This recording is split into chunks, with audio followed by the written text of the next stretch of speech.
Bonjour et bienvenue sur le podcast Explore Japon. Le podcast qui explore le Japon sous toutes ses coutures. Des conseils voyage, de la culture ou bien de la vie de tous les jours en passant aussi par l'apprentissage du japonais. Partons ensemble pour ce magnifique pays qu'est le Japon.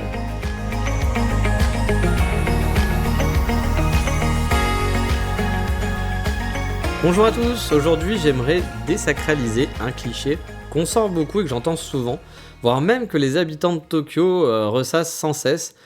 C'est Tokyo, il y a trop de monde, il y a du bruit partout, on peut pas être tranquille, c'est trop bruyant, oh là là, vivement que je m'en aille. Alors petit disclaimer avant de commencer cette émission, je suis malade, en fait j'enregistre des épisodes, plusieurs à la suite souvent, pour prendre de l'avance ou pour être au cas où. Et du coup là vous allez avoir 4 épisodes de suite où je vais avoir la voix un peu rocailleuse, où je risque de renifler un petit peu. Donc je suis vraiment désolé, j'espère que ça sera pas trop gênant. Mais partons pour le contenu de l'émission du jour. Donc Tokyo, il y a trop de monde, il y a trop de bruit, c'est insupportable. Voilà, c'est souvent ce que les gens qui vivent sur place disent, que les Français, j'entends souvent les Français qui vivent sur place se plaindre de ça à Tokyo. Alors bien entendu, je peux pas prétendre mieux connaître Tokyo que les gens qui y habitent. Voilà, forcément. Mais je suis sûr qu'on peut un peu nuancer ces propos, que ça soit les miens, voilà, ou ce que les gens qui disent que Tokyo est vraiment trop bruyant, voilà, qu'il y a du monde tout le temps. Voilà, je pense qu'on peut nuancer tout ça.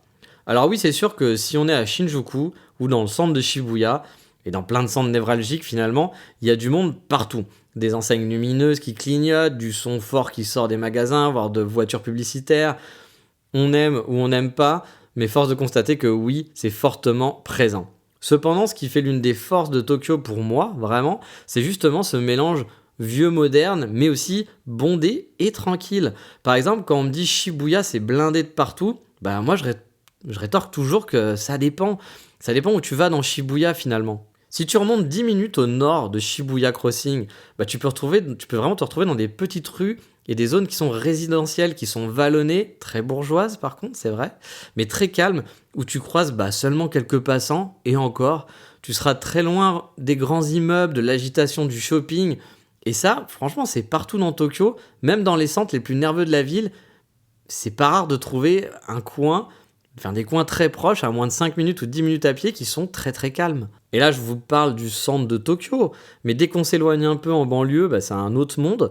On a parfois vraiment des petits havres de paix qui sont vraiment super mignons, super calmes, super charmants. Je compte plus le nombre de petits parcs ou d'espaces tranquilles, le long d'une rivière, sans un bruit, qui sont calmes, que j'ai pu parcourir dans les banlieues tokyoïtes. Je pourrais citer un nombre vraiment incalculable de spots. Mais bon, ça j'en parlerai, vous le savez, dans les futurs épisodes. J'aime bien parler de la banlieue de Tokyo, donc j'en parlerai de temps en temps. Mais voilà, je vais prendre par exemple en banlieue ouest de la ville, vers la station de... je me suis plus sûr, c'est Eifukucho, je crois. Eifukucho ou Eifukucho, quelque chose comme ça. Il y a une longue rivière qui serpente, qui s'appelle la Zenpukuji. Et c'est super agréable à suivre. Je me souviens avoir fait 2 fois la balade. On croise quasiment personne le long de la rive ou dans les parcs qui l'entourent. Quand vous êtes vraiment dans la zone centrale, effectivement, il va y avoir un peu des personnes. Mais si vous continuez le chemin, vous pouvez vous balader, vous poser dans un banc tout seul, entendre les oiseaux, pas trop entendre le bruit de la ville.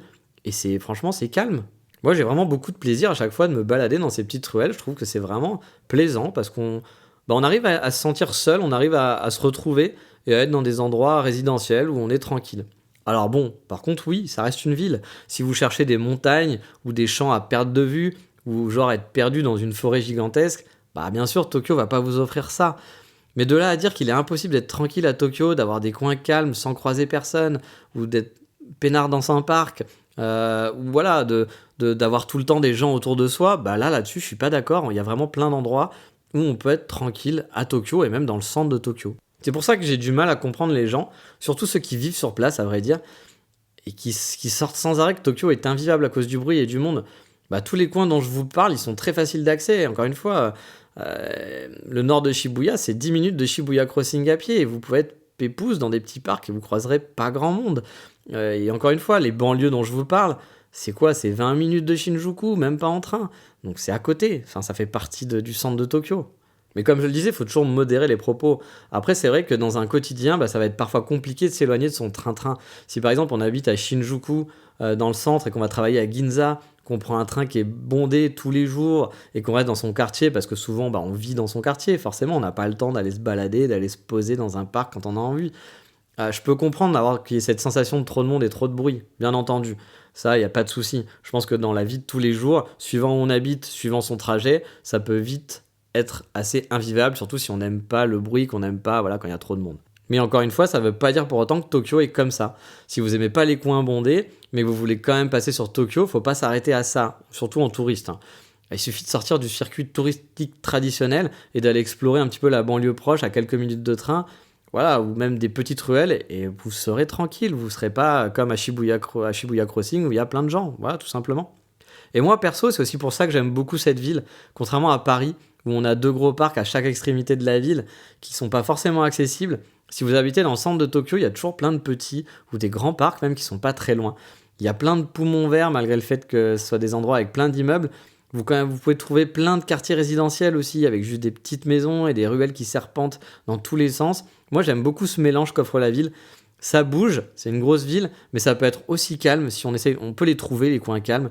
Donc, j'ai franchement un amour sans nom pour Tokyo, même si au final, j'ai vécu principalement à Kyoto, qui est, c'est vrai, une ambiance totalement différente. Tokyo, pour moi, est une ville qui est vraiment très agréable à vivre. Mais je le répète, je dis très agréable à vivre, mais ça dépend des conditions. Si vous devez prendre un train blindé tous les matins, forcément, vous ne le vivez pas de la même façon. Si vous avez 4 changements à faire avec 2 heures de trajet, forcément, la ville va plus vous fatiguer. Il faut garder ça en tête. Mais voilà, je pense qu'il faut être mesuré dans ses propos et ne pas forcément catégoriser Tokyo comme une ville où il y a trop de monde, où tout le monde se marche dessus et il n'y a pas de place, parce que pour moi c'est pas vrai. Ça dépend d'où on habite, ça dépend de son rythme, et encore plus quand on vient en vacances. Si on vient en vacances et qu'on n'aime pas le fait qu'il y ait trop de monde, on peut quand même profiter des charmes de Tokyo sans croiser plein de touristes. C'est totalement faisable. Mais voilà, je pense que j'ai fait le tour sur la question, parce que j'ai souvent des gens qui m'ont dit ça. J'ai eu des discussions même avec des touristes étrangers. Un garçon que j'ai croisé dans un métro qui m'avait dit moi, ma copine, elle n'a pas voulu venir au Japon parce que pour elle, il y a trop de monde, elle avait peur que tout le monde soit sur elle, etc. Et franchement, je pense que c'est une mauvaise idée qu'on a du Japon et de Tokyo. On voit les trains blindés, etc. Oui, ça existe, ces trains blindés existent, mais on peut vraiment vivre et se balader tranquillement sans croiser trop de monde à Tokyo si on s'éloigne des quartiers névralgiques, et il n'y a pas besoin de s'éloigner très loin. Donc voilà, c'est fini pour le sujet pour aujourd'hui. On va passer maintenant, comme d'habitude, au coup de cœur du moment.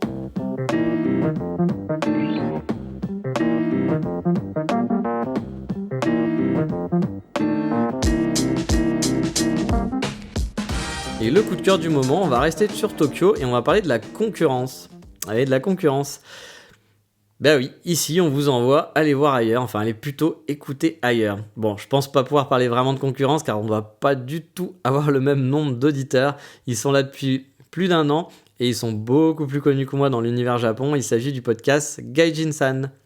Alors c'est un podcast qui est tenu par 3 mecs qui vivent à Tokyo depuis pas mal de temps et qui vous font découvrir leur quotidien et parlent de sujets vraiment très variés. C'est super agréable à écouter et c'est assez pro dans la réalisation. Bon, j'avoue, moi je suis pas forcément un fan de musique japonaise, d'idol et tout ça, et parfois les longs génériques sont un petit peu trop longs pour moi, donc je les passe en accéléré ou j'avance, mais sinon pour le contenu en lui-même, c'est vraiment super intéressant.